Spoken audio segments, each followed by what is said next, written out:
Krishna. Now I am going to recite Gopi Geet from Srimad Bhagavatam. गोप्यौचुः जयति तेदिकं जन्मना प्रजा श्रयत इन्दिरा शाश्वतत्र हि द्वैतदृश्यतां दीक्षुतावकास्त्वयि धृता सवास्त्वां विचिन्वते शरदुदासये साधुजातसत् सरसिजोदरा श्रीमुषादृशा सुरतनाथते शुल्कदासिका वरदनिघ्नतो नेह किं वद विषजलाप्ययाद् व्यालराक्षसात् वर्षमारुताद् वैद्युतानलात् वृषमयात्मजाद् विश्वतो भयात् ऋषभते वयं रक्षितामुः न खलु गोपिकानन्दनो भवन् अखिलदेहिनामन्तरात्मदृक् विखनसार्थितो विश्वगुप्तये सखौ देहिवान् सात्वतां कुले विरचिता भयं वृष्णिदूर्यते चरणमीयुषां संस्मृतिर्भयात् करसरोरुहं कान्तकामदं शिरसि देहिना श्रीकरग्रहं व्रजजनातिहन् वीरयोषितां निजजनस्मया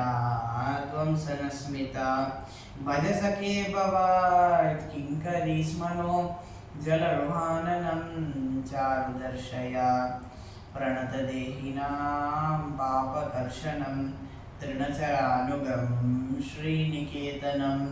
फणिपनार्पितं ते पदाम्बुजं तृणकुचेषुना कृन्दिहृच्चयं मधुरया गिरा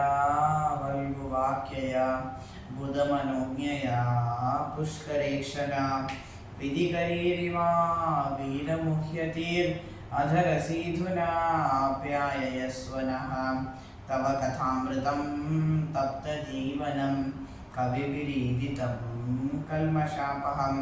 श्रवणमङ्गलं श्रीमदाततं भुवि गृह्णन्ति ये भूरिदा जनाः प्रहसितं प्रिया प्रेमवीक्षणं विहरणं च ते ध्यानमङ्गलं रहसि संविदो या हृदि स्पृशा कुनो मनाक्षोभयन्ति हि चलसि यद्व्रजाचारयन् पशून् नलिनसुन्दरं नाथ ते पदं श्रीलग्रणान्पुरैः सीदतीति नः कलिलतां मनः कान्तगच्छति दिनपरीक्षये नीलकुन्तलैर्वनरुहाननं बिभ्ररावृतं घनरजस्वलं दर्शयन् मुहुर्मनसि न स्मरन् वीरयच्छसि प्रणतकामदं पद्मजार्चितं धरणिमण्डनं ध्येयमापदि चरणपङ्कजं शान्तमां च ते रमणनस्तनेष्वर्पयादिहन् सुरतवर्धनं शोकनाशनं स्वरितवेणुना शुष्कुचुम्बितम् इतररागविस्मारणं नृणां वितरवीरनास्तेथरामृतम् अठति यद्भवानह्निकाननं त्रिडियुगायते त्वामपश्यतां कुटिलकुन्तलं श्रीमुखं च ते जडौ दीक्षतां पक्ष्मकृदृशां पतिसुतान्वया भ्रातृबान्धवान् अतिविलङ्घ्यते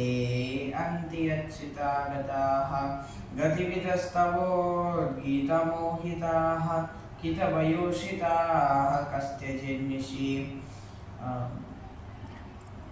रहसि संविदं हृच्चयोदयं प्रहसिताननां प्रेमवीक्षणं बृहदुरश्रियो वीक्ष्य धामते